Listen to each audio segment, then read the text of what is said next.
Добро, повеќе од јасно е што се случи во собранието на 27 април. Благодарејќи пак на дел од професионалците, беа спасени човечки животи, не дојде до поголем инцидент, имаше класичен обид за убиство.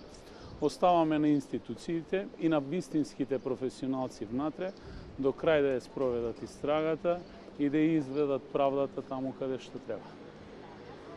Вие бевте директно атакуван заедно со Заев, бевте тука на прва линија.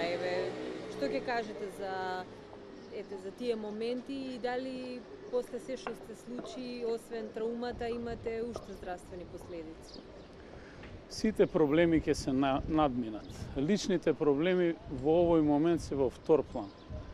Значи, најбитниот проблем е да обезбедиме подобар живот за граѓаните во државата, а од оваа лошо искуство да извлечеме сите заклучоци и како граѓани, и како политичари, и како луѓе кои што сакаат нешто да направат за сопствената држава. Тоа што се случи во собранието е недозволиво. Недозволиво е поединците да ја земаат правдата во сопствените раце, бидејќи тоа веќе не е демократија. Ние не сакаме да живееме во анархија, ние сакаме да живееме во држава во која што ќе владее правото и сите граѓани ќе имаат еднакви права и обврски во општеството. Увелете. Што нешто што лично не сакате очигледно да зборувате за тоа што ви се случи? Онаа што се случи не е личен чин. Значи, тоа што се случи на Република Македонија. Македонија со ова изгуби многу.